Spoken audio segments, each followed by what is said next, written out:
Hey YouTube, it's your boy Ketchxxii back at you again today with another video, and what I want to talk to you about today is the current state of the meta. I think there's a lot of questions as to what is meta, what's not meta. I know there's been a couple of nerfs recently, but they didn't really affect too much. And I know a lot of people are kind of up in the air on what's the best class setup to use. So what I've compiled for you today is my top 5 class setups in the current state of the meta, right? I think it's really going to take probably another update with some nerfs and buffs and things like that for everything to kind of settle and us to really see a clear-cut winner. But the current state of where the meta is, I think this is the top 5 classes that you can be running in the Warzone. A lot of content providers. I think if you even go and look at their other list, you'll see pretty much 4 out of the 5. There might be a one-off here or there where somebody thinks this is better over this. But for the most part, I think this is what you're going to see the majority of when you're playing Warzone. So you'll also see that I have like an honorable mention class. Not really honorable mention. I call it my quick drop ghost class. And what that is the class that if I'm coming in next to the second to last or next to last or the final circle, I already want to grab my ghost class. I need one solid weapon and a secondary. For me, that's going to be the Growl. I know a lot of you are thinking like, whoa, wait a minute, why the Growl, right? Like the Growl used to be the king of the hill, and then it's kind of taken a back seat. But hands down, the Growl, I think, compared to all the guns in the game currently, still has probably the cleanest iron sights of any weapon. And that's why it's a clear-cut winner for me for this class setup.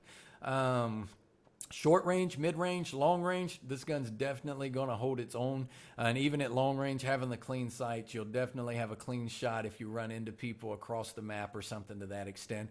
Not really anything different from what we ran when it was meta. The monolithic suppressor on the muzzle, the 26.4 Archangel barrel, Commando foregrip, and the 60 round mags. Difference is instead of a blue dot or running the VOK 3 times, I took off a sight because, again, it's got clean iron sights, and that allows me to put on the fully loaded perk. So I'm dropping in. I want to get my ghost class, but I also want max ammo because, again, we're in the next to last or the last circle, and you definitely don't have a lot of time to be trying to loot or find some ammo laying around. So that lets you drop in fully loaded with a gun that's definitely capable of holding its own. You can also pair it with a Diamante, or you can maybe run like the Joker. There's a lot of trucks and stuff now in the final circles. So that way you have something to kind of clear them out as you push your way, hopefully to the end to get the victory. So looking at my number 5 class, again, I think a gun that was king of the hill until Cold War came. And it got a slight little nerf, but I don't think it was enough to really take it out of a top list, right? It may not be the top 1, 2, or 3, but definitely deserves to be in the top 5, and that's going to be the Kilo. The Kilo, when it got its nerf, yeah, you might have a little extra shot or two maybe at longer distances, but short to mid-range, this thing's still just shredding through people as quick as it can. So no different setup than what we ran when it was meta. Your monolithic suppressor, the Singard Arms 19.8 Prowler, the Commando foregrip, the 60 round mags, and the VOK 3 times optic. With this gun, I'm going to pair it with the Modern Warfare MP5. I think this gun kind of holds its own. It's still viable. It's really, if you go with any of the subs that are top meta class right now, the Modern Warfare MP5, the Cold War MP5, the MAC-10, you really can't go wrong with any of those. I do know that the MAC-10 may win as far as fire rate goes, but when you're in a close range battle, this MP5 will hold its grounds just as well as the MAC-10. Can even potentially take the MAC-10 out if you run into one. I think it's all about who gets that first shot, and you're going to have a little more damage with this one, but you're going to have a little higher fire rate with the MAC-10. And that's where we'll get to with the Cold War version.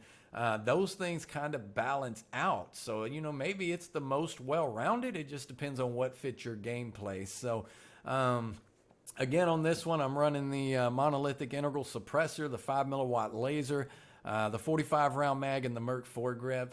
For the stock, I do have the FTAC collapsible. It just helps with maneuverability a little bit.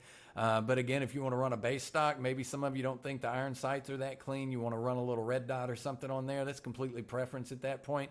But I do think the iron sights are clean enough. And again, I'm using it for short, close quarters, things like that. So I'm not really worried about a red dot. We're coming out of a hip fire into an ADS stance and things like that, and this thing has such fire rate and firepower that it's not going to take long. So to me, this is the best class option to run when you're looking at the setup for this gun. So looking at number 4, I think this is a gun that everybody's kind of up in the air about. They don't really know, is it going to be good? Is it not going to be good?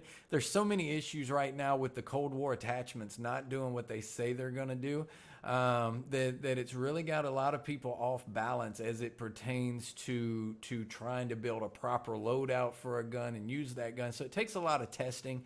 It takes a lot of playing and putting targets out there and checking distances and checking, drop velocity and things like that to try to iron out what really works, because looking at the attachments, what it says it does, it isn't always doing. So that makes it hard. But that's going to be the Groza. And I think the Groza is really, if they fix the attachments, it'll hands down probably be top 3, top 2 maybe. When it comes to the meta, because it's really a solid gun. Just right now, it's not doing what it says it does. But for me, it's still viable enough that it stays in the top 4. If I'm running this gun, I'm running it with the Microflex LED, the 16.2 GRU composite for the barrel, GRU suppressor, the bruiser grip for the underbarrel, and the 50 round fast mag for my ammo. So definitely a solid gun. The higher ammo capacity definitely helps out. And I think, again, once we see that next balance or update, this gun will either shoot closer to the top of the list, or basically just fall off the list completely. So right now it just kind of falls in the middle, and we'll have to see what happens. Pairing with this gun, I've got it running with the Kar98k. I think hands down, if you need a sniper option with mobility, aim down sight times, all that good stuff, damage range, bullet velocity, like this is the most well-rounded gun in the game when it comes to those things. You can see with mine, I'm running the monolithic suppressor, the 27.6 custom on the barrel, a sniper scope, the F-Tac sports combo for the stock, and then for my perk, I put focus. Some people may want to underbarrel. Some people like to run a tack laser. I just really think it's not necessary. I think the focus, you do have a little sway from time to time, and with that focus perk on, you're solid. This is probably one of the fastest firing, and if you look at the setup that I have, the range is almost completely maxed out. The accuracy is right up there with the range, and the damage ain't far behind. So really a solid build and a solid weapon. It's a definite number 2, especially if you're going to run something like an assault rifle like the Groza that you're just running a red dot on, and not like a 2 times or a 3 times or the VLK, and you need something for distance. I don't think there's another gun that I'll recommend other than the Kar98k, at least now in the current state of the meta. So looking at our number 3, I know what a lot of you are thinking, like, whoa, wait a minute, Ketch. Like, this thing just got nerfed twice. Why is that number 3 on your list?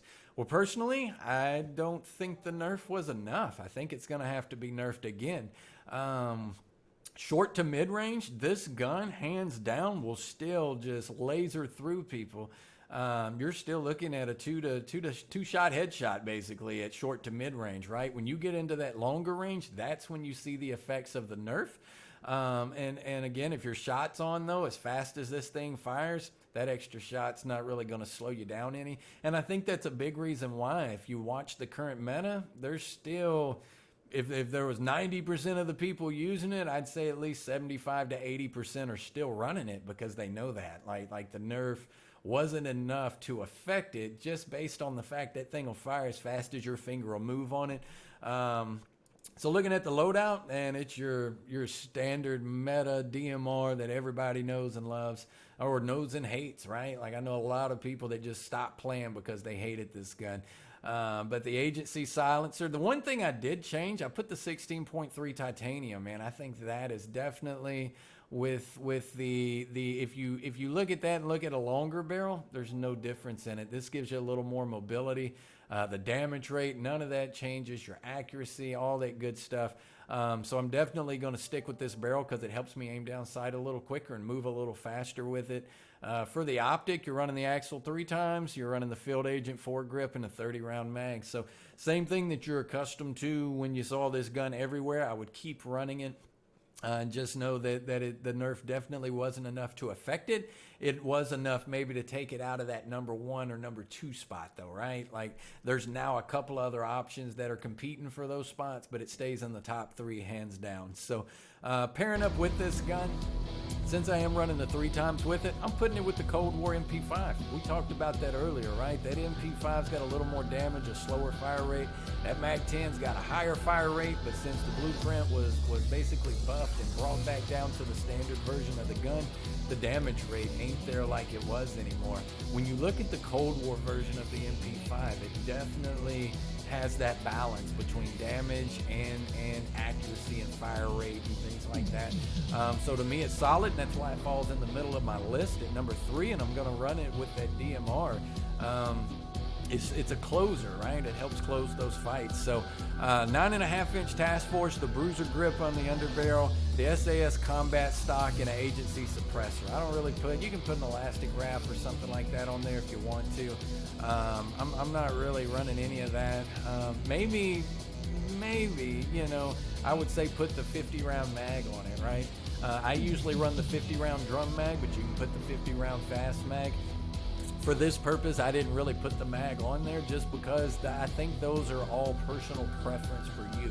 If you want the 40 round or the 50 round or the drum, or if you want to run an optic, I think at that point it's all personal preference. Nothing's really going to affect the gun. The sights on it are clean. It's definitely a solid weapon, and it stays in the middle of my meta class loadout and stays in at number 3. So now we're getting into the top 2, and I think number 2 for my list is probably I'd say one of the most solid short to mid-range guns in the game right now, and that's the FFAR. This thing has a fire rate like a Vow. I mean, it is unbelievable. It hits like a kilo. It's got accuracy like the Growl. Definitely solid. It does get a little shakety as you get into more distance. I have played with it. Ran it with a 3-time scope, and man, you really start to see the recoil, so I think it's too much zoom for it. But using the micro reflex or running no sight at all, or even the 2 times calms this thing down, and man, its fire rate is just unbelievable. It's definitely a solid gun.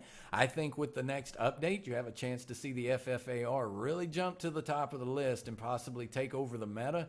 But I think we're going to see it enough here now that it's definitely a number 2 gun. You could say borderline number 1, but for me it falls number 2, and I'll explain why when we get to number 1. So with my FFAR, I'm actually running an agency suppressor for the muzzle, the 19.5 task force on the barrel, the bruiser grip for the underbarrel, the Salva 50-round fast mag for my ammo, and the SAS combat stock. Like, this build is hands down to me probably the best build. I don't run an optic on it, no red dot, no 2 times, no 3 times. If I want something for range, yeah, I'll put a 2 times on it, but man, look, clean sights, this thing hands down. Run it with this build, try it out, see what you think. I think you'll really like it. Come back and let me know in the comments, but I think you'll be really impressed with this. And it may even be your number 1 go-to, right, instead of my number 1. But for me, it still stays at number 2 on my list.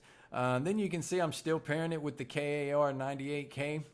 Again, I'm not running a sight on that gun, so I want something for distance. Same class setup that we've already talked about. I'm not changing anything on the KAR, and it's definitely a solid build, so that's the gun that I'm going to be running. So moving into number 1, and I know this video's ran a little long, so if you're still here with me at this point, man, I greatly appreciate it. We're going to try to get through this number 1 class as quick as possible. So we're going with the AMAX, like hands down. I think right now the AMAX is the king of the mountain, at least until we see the next update or the next change. The power of this thing, like up close, short, mid-range, like just decimates anything that gets in front of it. It's truly a monster with the firepower that this thing has. I think the trade-off for that is going to be anything at distance. You got to be able to hit your shots. It's not bad, but it's definitely, the recoil shows up a little bit just because of the strength of it. But you know, if you're good with a good sight on it, and controlling your shots at distance, which I think a lot of people who play are decent. You're not really going to have any issues. And I think most gun battles you're going to get into anyways are going to happen between that 40 to 90 yard range. So those shots definitely will hit. And when this thing hits somebody, trust me when I tell you, they're going to know it. It's definitely a solid gun. It's hands down the top of the meta in the current state. And I think we got to wait till another update until we see what changes. But looking at my class setup, I'm going to run the monolithic suppressor. I'm going to run the Zodiac 2440 for the barrel, the VLK 3x optic, the Commando 4-grip, and the 45 round mags. This thing, hands down, is just nasty. If you haven't ran it yet, build it, try it out, see what happens, and I think you'll really be impressed. And you'll see that it's just, man, it's right now. There's nothing out there that's going to beat it. From a damage rate and things like that. Like, its time to kill is sick. So really give it a shot. I think you'll really enjoy it. You can see I'm going to pair this thing with the Mac 10. There's a little bit of controversy here on how to build your Mac 10. Me personally, I think this is hands down the best build. It's the agency suppressor, the 5.9-inch task force.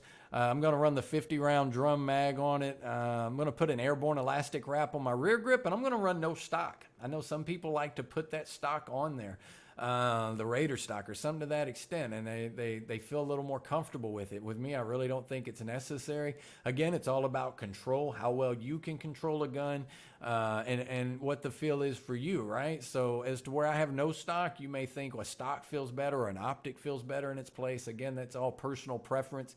But I definitely think the agency suppressor, the task force, the 5.9 barrel, the 50-round drum, and the airborne elastic wrap is hands down the attachments you need on this gun. And then you can tweak that last one to your liking. Again, like we said, why is this number 1 versus number 3? Where the Cold War MP5 was, for me, it's all about the fire rate. Yeah, the damage may be a little slightly different. We're talking a hit point or two here and there. But man, look, I'm a guy who likes to come in running and gunning, and I'm going to crank it out. And when you're running that with something with the firepower of this AMAX, you can't go wrong. So I'm just telling you, hands down, my favorite number 1 pick is going to be the AMAX and the Mac 10. So I hope you really enjoy these loadouts. Make sure you give them a shot, try them out, screenshot what the attachments were that we had on there. Leave me some comments below. Let me know what you think, right? How did they work for you? What worked well? What didn't? What do you agree with or disagree with? All feedback is greatly welcomed. Anything you want to see me test out or try, also leave that in the comments, and I'll be glad to do it. So if you feel like today's content helped you out any, or maybe you just want to find your way back to my channel, make sure you hit that like and hit that subscribe button.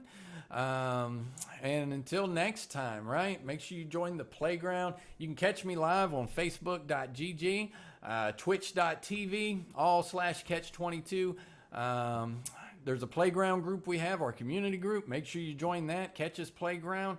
Facebook.com/group/Ketch's Playground. It's a great little community group. We have a great time there. We share a lot of gameplay, a lot of memes, a lot of conversations. So if you're interested, make sure you can stop by and join that as well.